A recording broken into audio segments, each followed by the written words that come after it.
مکہ کی تپتی ہوئی زمین، جلتا ہوا سورج اور سنگلاخ پتھر، یہ وہ ماحول تھا جہاں حق کی ایک صدا خاموش دلوں کو جگانے والی تھی۔ اس زمانے میں طاقت، قبیلے اور دولت ہی عزت کا معیار تھے۔ کمزور، غلام اور بے سہارا لوگ ظلم کی چکی میں پس رہے تھے۔ انہی مظلوموں میں ایک نام ایسا تھا جسے دنیا حقیر سمجھتی تھی، مگر آسمان جس پر ناز کرتا تھا، وہ نام تھا حضرت بلال حبش۔ حضرت بلال حبشہ کے رہنے والے تھے، رنگ سیاہ، جسم کمزور اور حیثیت ایک غلام کی۔ ان کے مالک امیہ بن خلف مکہ کے سخت دل اور ظالم سرداروں میں شمار ہوتے تھے۔ بلال کی زندگی خدمت، مشقت اور ذلت میں گزرتی تھی، مگر ان کا دل فطرتنا سچائی کا متلاشی تھا۔ جب مکہ کی فضا میں محمد کی دعوت توحید گونجی تو یہ صدا بلال کے دل کی گہرائیوں میں اتر گئی۔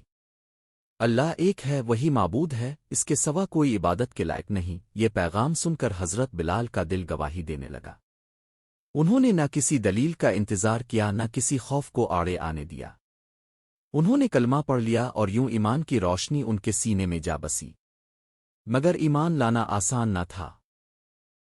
جب امیہ بن خلف کو معلوم ہوا کہ اس کا غلام محمد پر ایمان لا چکا ہے تو اس پر غضب ٹوٹ پڑا۔ اس نے سوچا کہ بلال کو عبرت کا نشان بنایا جائے تاکہ کوئی اور اسلام کی طرف آنے کی جرت نہ کرے۔ دوپہر کے وقت جب سورج آگ برسا رہا ہوتا، حضرت بلال کو مکہ کے تپتے ہوئے ریگستان میں لایا جاتا۔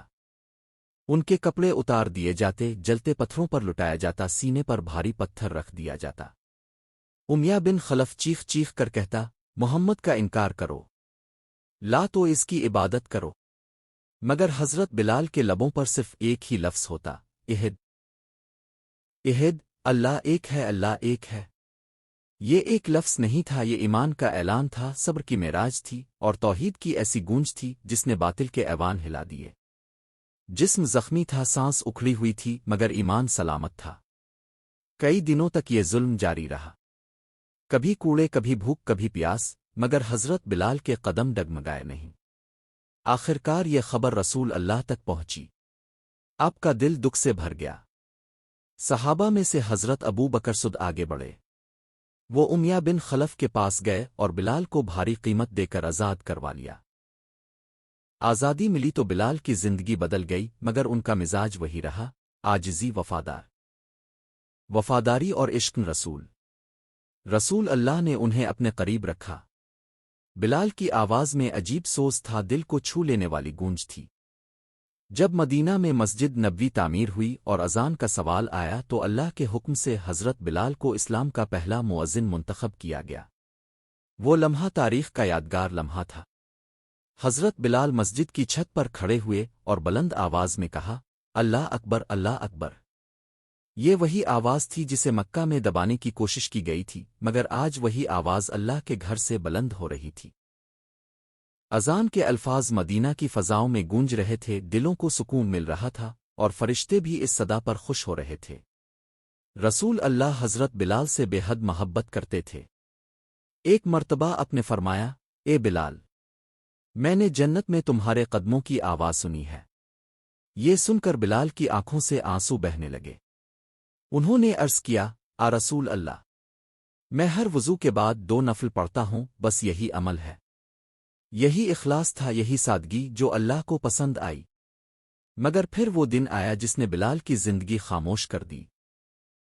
رسول اللہ کا وصال ہو گیا، مدینہ یتیم ہو گیا، دل ٹوٹ گئے۔ حضرت بلال کے لیے اذان دینا ناممکن ہو گیا۔ جب بھی اشہد محمد الف رسول اللہ وہ کہتے، آواز رند جاتی، آنسو بہنے لگتے۔ انہوں نے مدینہ چھوڑ دیا۔ برسوں بعد ایک رات خواب میں رسول اللہ کی زیارت ہوئی۔ آپ نے فرمایا، اے بلال، مجھ سے اتنی دوری کیوں؟ حضرت بلال فوراً مدینہ پہنچے۔ صحابہ کے اصرار پر انہوں نے ایک مرتبہ پھر اذان دی۔ جب اشہد محمد الف رسول اللہ کی صدا بلند ہوئی تو پورا مدینہ رونے لگا۔ لوگوں کو یوں لگا جیسے رسول اللہ واپس تشریف لے آئے ہوں۔ یہ حضرت بلال کی زندگی کا آخری بڑا لمحہ تھا۔ کچھ عرصے بعد وہ اس دنیا سے رخصت ہو گئے، مگر ان کی آواز، ان کا صبر اور ان کا ایمان ہمیشہ کے لیے زندہ ہو گیا۔ حضرت بلال کا واقعہ ہمیں سکھاتا ہے کہ اللہ کے نزدیک رنگ، نسل اور حیثیت کی کوئی اہمیت نہیں۔ اصل عزت ایمان، صبر اور اخلاص میں ہے۔ ظلم جتنا بھی شدید ہو حق آخرکار بلند ہوتا ہے۔ جو اللہ کے لیے ثابت قدم رہے اللہ اسے دنیا و آخرت دونوں میں سربلند کرتا ہے۔ حضرت بلال ایک غلام تھے، مگر اسلام نے انہیں تاریخ کا موزن بنا دیا۔ ان کی اذان آج بھی ہمیں یہ پیغام دیتی ہے کہ حق کی آواز کبھی خاموش نہیں ہوتی۔